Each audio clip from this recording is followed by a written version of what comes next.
ఆయనకు ఇష్టలైన మనుషులకు భూమి మీద సమాధానం.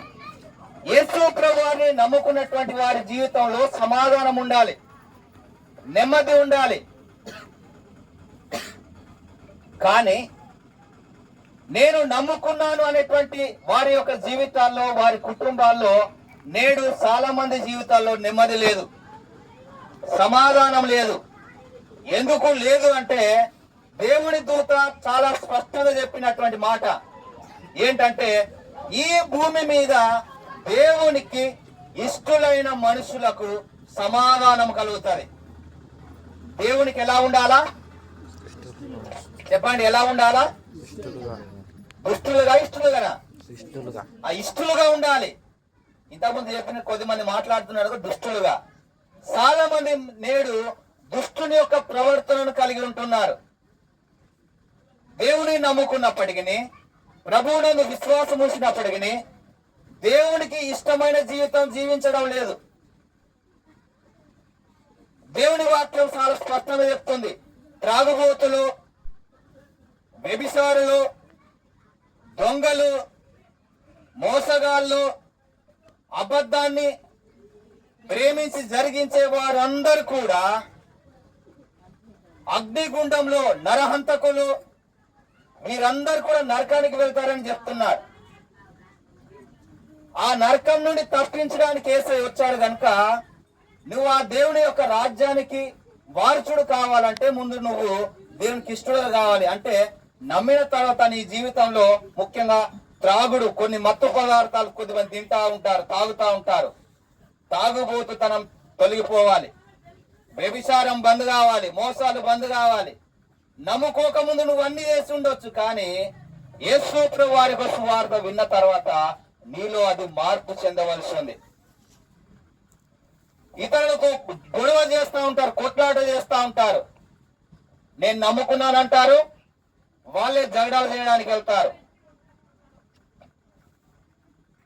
నేను నమ్ముతున్నానంటారు, వాళ్ళే జగడాలు చేయడానికి వెళ్తున్నారు, కొట్లాటకు వెళ్తున్నారు.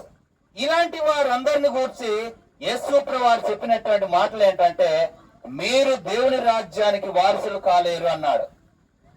కనుక ప్రియమైనటువంటి వాళ్ళారా, ఈ రాత్రి మనం ఏమనగా దేవుని దూత చెప్పినట్టుగా మన జీవితాల్లో దేవునికి మనం ప్రియులుగా ఉండాలి. అప్పుడు మనకు సమాధానం కలుగుతుంది, అప్పుడు మనకు నెమ్మది కలుగుతుంది. అప్పుడు మనము ఈ లోకాన్ని వదిలిన తర్వాత ఏ రాజ్యం కొరకైతే యేసు ప్రభువు వారి లోకానికి వచ్చాడో ఆ రాజ్యానికి మనము వారసులం అవుతాం. దూత చెప్పిన మాట మరొక మారు నేను చదివేసి ముగిస్తాను. సర్వోన్నతమైన స్థలములలో దేవునికి మహిమ, ఆయనకు ఇష్టలైన మనుషులకు భూమి మీద సమాధానం కలుగుతుంది. కనుక ఈ రోజు మనుషుల జీవితంలో సమాధానం లేదు. అది కేవలం సమాధానకర్త అయినటువంటి యేసు ప్రభువు వారు మాత్రమే ఇస్తారు. కనుక అట్టి సమాధానాన్ని ఇవ్వడానికే ఆయన ఈ లోకానికి వచ్చాడు. సమాధానాన్ని మనకు కలగజేయడానికి వచ్చాడు. మన జీవితాల్లో, మన కుటుంబాల్లో ఆయన సమాధానకర్తగా ఉంటున్నాడు. తన దగ్గరికి వచ్చినటువంటి రోగంతో వచ్చిన వారితో చెప్పాడు, సమస్యలతో వచ్చిన వారితో చెప్పాడు, మీరు సమాధానం గలవారై వెళ్ళు అన్నాడు. అలాగే ఒక ఇంటికి మీరు వెళ్ళినప్పుడు ఈ ఇంటికి సమాధానం కలుగునుగాక అని చెప్పమన్నాడు.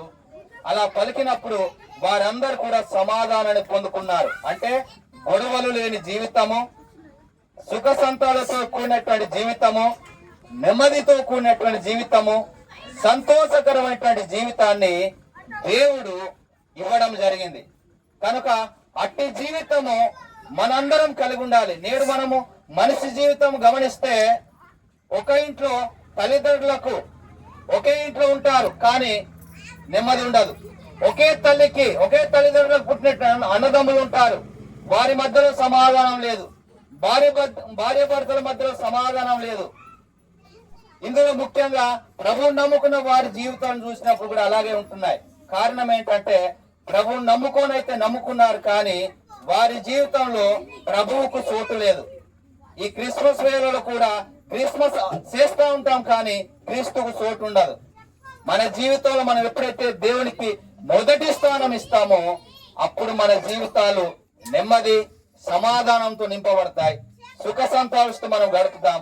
అంత మాత్రమే కాదు, ఈ లోకాన్ని మనం వదిలిన తర్వాత, ఈ లోకంలో నుండి మనం వెళ్ళిపోయిన తర్వాత దేవుని రాజ్యమైనటువంటి పరలోకానికి మనం వారసులం అవుతాం. కనుక అట్టి కృప దేవుడు మనందరికి అనుగ్రహించినట్లుగా, మనందరము దేవుని రాజ్యానికి వారసులగినట్లుగా దేవుడు మనల్ని ప్రేమించి ఈ లోకానికి వచ్చాడు.